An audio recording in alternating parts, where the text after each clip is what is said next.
Welcome students, how are you? Good morning. Very good. So I hope so much fine. You are so much fine, and you are studying with the science class 10th, 12th chapter electricity. Very good. And so on we have studied about the last videos. We have done the last videos.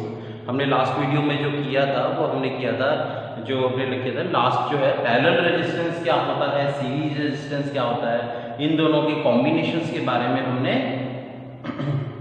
पढ़ा था। Okay,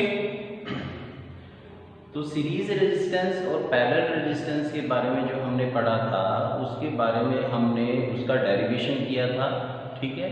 और उससे related हमने एक numerical किया था, series resistance से related जो हमने न्यूमेरिकल किया था। उसके बाद हमने आपको एक कुछ क्वेश्चंस दिए थे कि इंडेक्स क्वेश्चन जो है, इंडेक्स क्वेश्चन में जो है पेज नंबर 216 पर जो इंडेक्स क्वेश्चंस हैं वो आपको करने हैं और आपको वर्क करना है उस पर। और कोई प्रॉब्लम होती है तो आप बिल्कुल पूछिएगा मेरे से, ठीक है ना। तो इस फिर भी अगर आपको नहीं आता है या नहीं कोई प्रॉब्लम हो रही है तो आप बिल्कुल मेरे को कमेंट बॉक्स में लिखिएगा, मैं आपको प्रोवाइड करा दूंगा, ठीक है। वो क्वेश्चंस मैं आपको यहाँ पर समझा दूंगा। कोई पर्टिकुलर इंडेक्स क्वेश्चन जो है पेज नंबर 216 पे जो नहीं आ रहा है वो मैं आपको प्रोवाइड करा दूंगा। Okay, now we are going to start the heating effect of the electric current. Heating effect of electric current, that is on page number 216, heating effect of electric current. पहले थोड़ा सा हम एज ए डायग्रामेटिकली समझ लेते हैं इसको, फिर हम उसके बारे में हम क्या करेंगे, इसकी डेफिनेशन को समझेंगे, उसके एग्जांपल्स को समझेंगे और फिर हम इसमें डेराइव करेंगे जो पर्टिकुलर रिलेशन है उसको हम प्रूव करेंगे। Got it my point? Very good. If you have any problem, then please consult without any hesitation. Please see, listen. इधर देखिएगा, यहाँ पर एक रजिस्टर है। This is the symbol of register. Register जो है और यहाँ पर जो आ रहा है वो करंट आ रहा है। ये इस करंट कमिंग इन सर्किट। हम केवल सर्किट का एक छोटा सा पार्ट ले रहे हैं, तो उसमें क्या है, एक रेजिस्टेंस है, रेजिस्टेंस, और यहां पर क्या आ रहा है, करंट आ रहा है। Okay, very good. This resistance oppose to pass of a current. This resistance oppose to pass of a current. ये रजिस्टर जो है वो करंट, रजिस्टर का मतलब क्या होता है, register resist the flow of current. Current के फ्लो को रोकने की कोशिश करता है रजिस्टेंस, ठीक है ना। तो यहाँ और यहाँ पर रेजिस्टेंस पे क्या हो जाता है, वोल्टेज ड्रॉप करता है। तो रेजिस्टेंस जो है वो इस करंट को फ्लो नहीं होने देगा, मतलब एक पर्टिकुलर वैल्यू तक, ठीक है ना। मतलब दूसरी भाषा में कहें तो वो आसानी से उसको फ्लो नहीं होने देगा, ठीक है ना। अगर वो फ्लो हो रहा है, अगर जिस इजी वे में वो यहाँ पर फ्लो हो रहा है करंट, उस इजीएस्ट वे में वो यहाँ पर फ्लो नहीं होगा। अब रजिस्टर क्या करेगा, रजिस्टर कहेगा कि मैं तेरे को फ्लो नहीं होने दूंगा, करंट कहेगा कि मैं तो जाऊंगा, ये कहेगा मैं नहीं जाने दूंगा। दोनों में हो गई लड़ाई, दोनों में हो गई लड़ाई, तो दोनों क्या हो गए, अपनी अपनी बात पे अड़े रहे, जिद हो गई, ठीक है ना। अब इन दोनों को आ गया गुस्सा, तो इस दोनों को आ गया गुस्सा। तो ये तो करंट तो क्या है, एक तरह की प्रॉपर्टी है, बट रजिस्टर तो क्या है, एक फिजिकल क्वांटिटी है, तो इसका गुस्सा तो दिखेगा। अब जब ये गुस्सा आ गया तो यहाँ पर ये जैसे ही करंट इसमें से निकलेगा तो ये गुस्से में लाल पीला हो जाएगा, यानी कि जब लाल पीला हो जाएगा तो गर्म हो जाएगा। जब गर्म हो जाएगा तो मतलब उसमें से हीट निकलेगी, हीट निकलती है। जब गुस्सा आता है तो अब हमारी जो बॉडी टेम्परेचर है वो थोड़ा सा इंक्रीज हो जाता है। आप अगर देखोगे तो गुस्सा आएगा तो यहाँ पर हमारे कान लाल हो जाते हैं, तो ये क्या होगा, हीट निकलेगी, ठीक है। So that heat due to the flow of current is called in that case is called heating effect of electric current. Got it my point? Very good. अब ये जितनी ज्यादा वैल्यू का होगा उतनी ज्यादा हीट निकलती है, यानी कि ये जितना ज़्यादा ताकतवर होगा उतना ही ये गुस्सा ज़्यादा होगा। तो ये जितनी ज़्यादा वैल्यू का होगा रेजिस्टेंस उतनी ही ज़्यादा हीट निकलेगी, ठीक है ना। तो सो that is called the heating effect of electric current. अब अगर हीट निकल रही है यहां पर तो एनर्जी भी निकल रही है। हीट मतलब एनर्जी, हीट निकल रही है, उसको एक दूसरे फॉर्म में हम ये भी कह सकते हैं कि एनर्जी भी डिसिपेट हो रही है, एनर्जी डिसिपेट हो रही है, ठीक है ना। So here we are going to study this particular thing as a definition.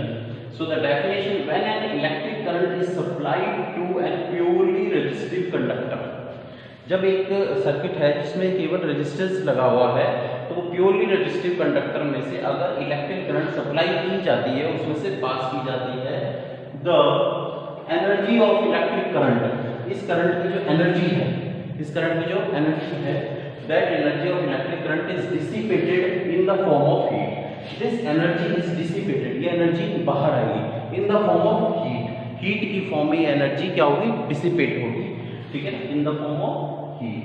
And resistance gate heated, और ये जो रजिस्टर हो जाएगा वो क्या हो जाएगा, हीटेड हो जाएगा, गर्म हो जाएगा। आप उसको हाथ लगाकर भी देख सकते हो, आप हाथ लगाओगे आपको हीटेड दिखेगा वो हो जाता, ठीक है ना। तो ज्यादा अगर वो हीट हो गया, ज्यादा हीट हो गया तो रजिस्टर डैमेज हो जाएगा, यानी कि ज्यादा गुस्सा हो जाता है तो दिमाग चलना बंद हो जाता है, ठीक है ना। विपरीत काल में हमारी बुद्धि क्या हो जाती है, भ्रष्ट हो जाती है। तो इसलिए कहते हैं गुस्सा नहीं करना चाहिए, ज्यादा गुस्सा करेंगे तो ये डैमेज हो जाएगा, हमें ज्यादा गुस्सा आएगा हमारा दिमाग चलना बंद हो जाएगा और हम कुछ ना कुछ कर बैठेंगे, ठीक है ना। So and resistors gets heated, so the heating of resistor because of, ये हीट किसके कारण हुआ, because of dissipation of the energy. तो heating of the energy because of dissipation of energy is known as heating effect of electric current. That complete is called the heating effect of electric current. Very good. बिल्कुल बहुत अच्छी तरीके से मैंने कोशिश करी है समझाने की, तो आप इसको समझिएगा, heating effect of electric current. Okay, and the example is what, electric heater, electric iron. Electric heater होता है, हीटर हमने देखा हुआ है, सबने देखा हुआ है इलेक्ट्रिक हीटर, हम उसको ग्लो करते हैं, हम उसको वायर लगाया और वो जो अंदर की जो वायर है हीटर की वो ग्लो हुई।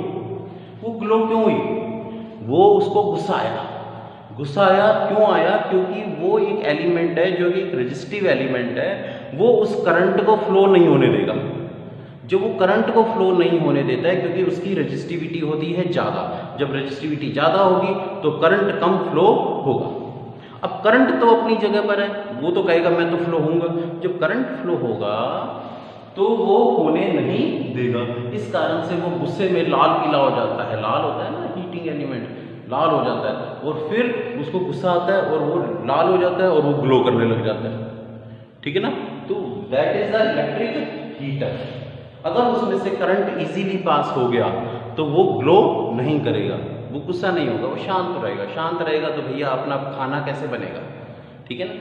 तो इलेक्ट्रिक हीटर, इलेक्ट्रिक आयरन होता है, that is also example of the heating effect of electric current. Okay, so I hope so you are so much convenient with this definition, and please refer to this definition and also try to learn, try to understand this definition. Further on we are going to start the derivation of the heating effect of electric current. heating effect of electric current की जो derivation होती है, जो formula होता है, हम उसको भी पढ़ेंगे, लेकिन उसको कैसे निकला वो भी हम पढ़ेंगे, उसको पूरे को डराइव करेंगे, ठीक है। इसके बाद जो है हम पावर के बारे में पढ़ेंगे, ठीक है। तो अभी आप इसको कॉपी कर लीजिएगा और फिर हम उसके बाद ये स्टार्ट करते हैं, okay.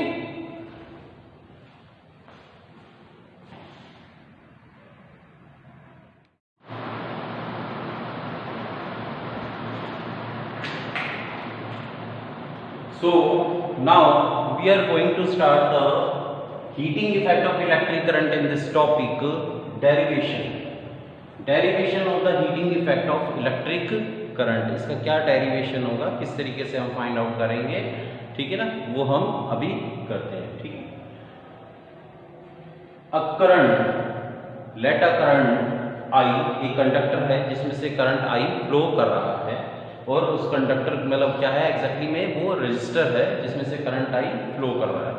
A current I is flowing through a resistor R and the resistor is what are having, अगर ऐसा है कि रजिस्टर आर है, करंट भी फ्लो कर रहा है, तो फिर पोटेंशियल डिफरेंस भी V होगा, and having the potential difference V।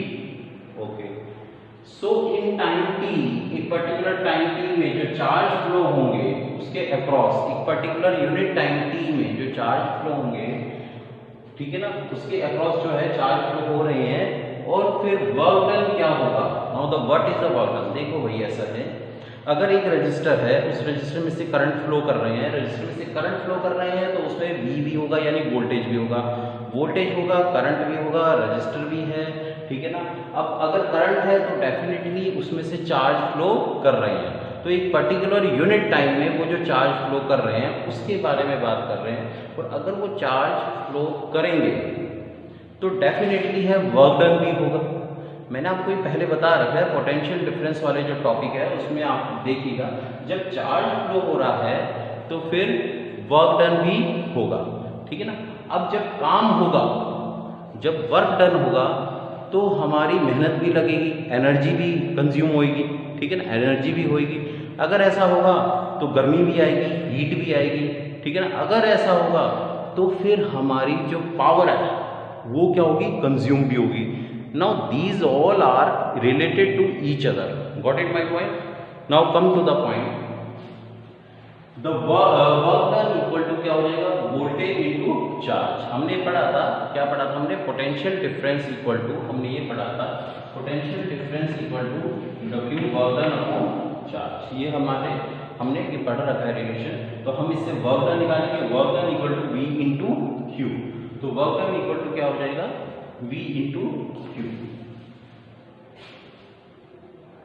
Work done equal to क्या हो जाएगा, V इंटू Q हो जाएगा। इन यूनिट टाइम, एक पर्टिकुलर यूनिट टाइम के अंदर जो चार्ज फ्लो हो रहे हैं वो हो रहे हैं अपॉन T, यानी कि work done is the V Q upon T। Now we have already studied in the first page of this chapter that I equal to Q upon T। I equal to Q upon T, very good, ठीक है ना। तो now put the value of the I here, VI, so work done equal to the VI।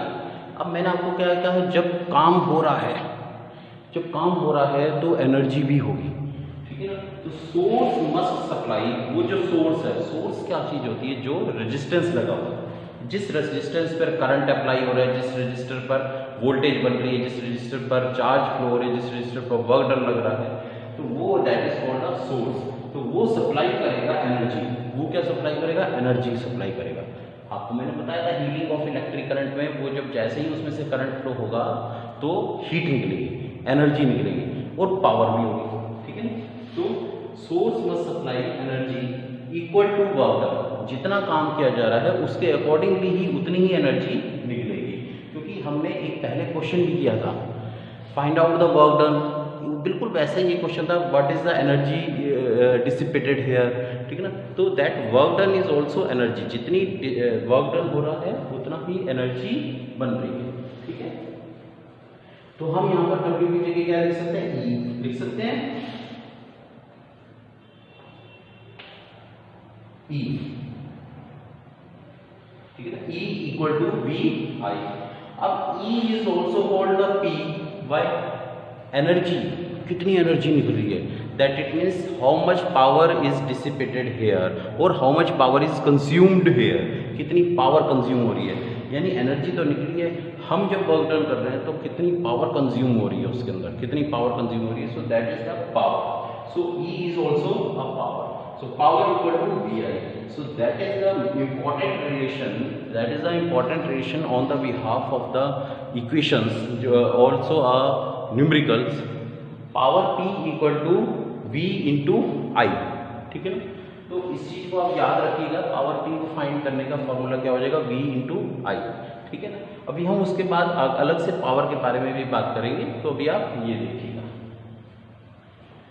अब इन time T, ये तो है power, अब थोड़े से टाइम में पावर इतनी लगी, ज़्यादा टाइम में कितनी लगेगी?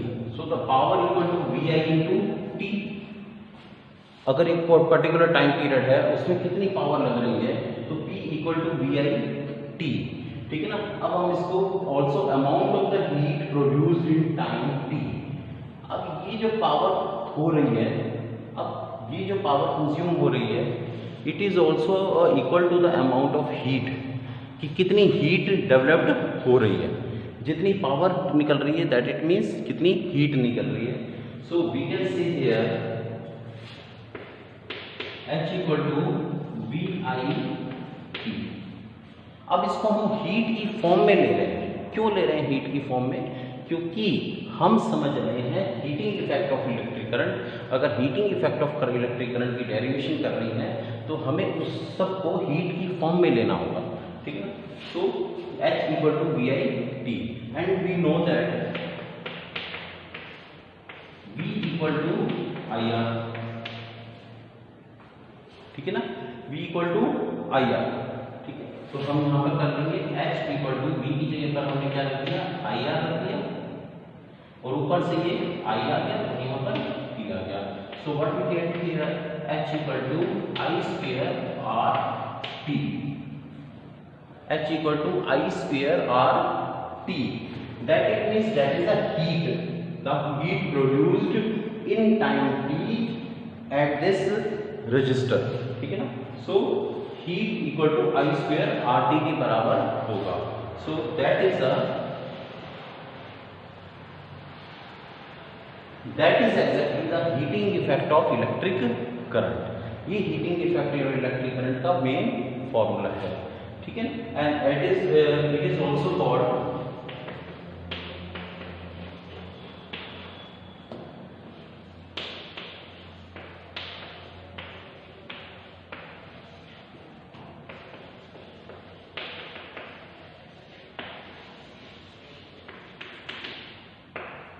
Joules law of heating effect. इसको हम क्या कहते हैं, joules law of heating effect भी कहते हैं।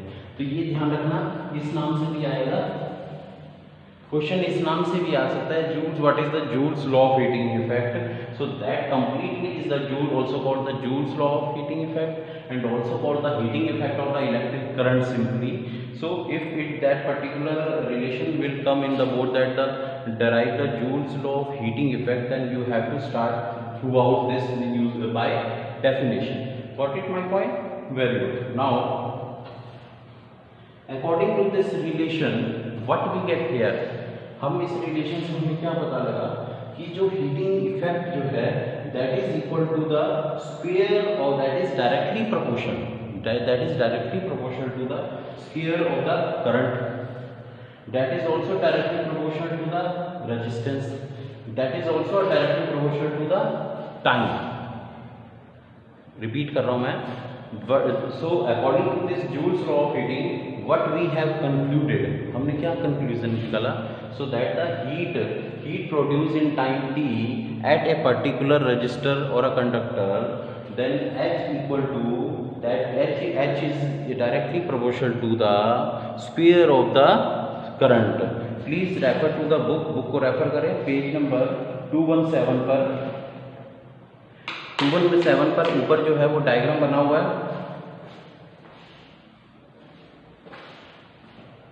217 पर ऊपर जो है वो डायग्राम बना हुआ है। डायग्राम के पास में देखिए, this is known as the Joule's law of heating. Okay, the laws implies that, laws क्या इंप्लाई कर रहा है, that the heat produce in the resistor, की जो हीट प्रोड्यूस हो रही है रजिस्टर में, is direction, first number directionally proportional to the square of the current for a given resistance. किसी गिवन रेजिस्टेंस के लिए स्क्वायर ऑफ द करंट के लिए डायरेक्टली प्रोपोर्शनल होगा।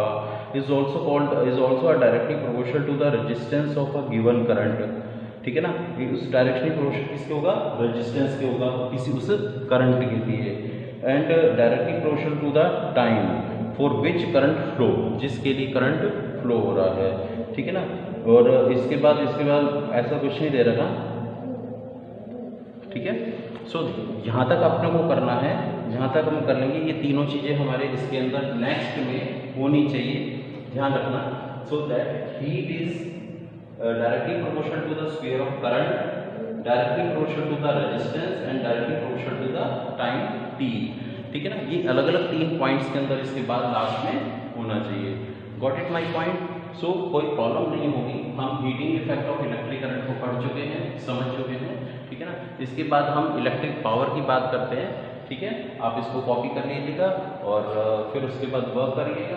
Till then thank you. हम नेक्स्ट वीडियोस के अंदर क्या करेंगे, इलेक्ट्रिक पावर के बारे में पढ़ेंगे और एक क्वेश्चंस करेंगे, कुछ न्यूमेरिकल स्टार्ट करेंगे। ठीक है, और थैंक यू।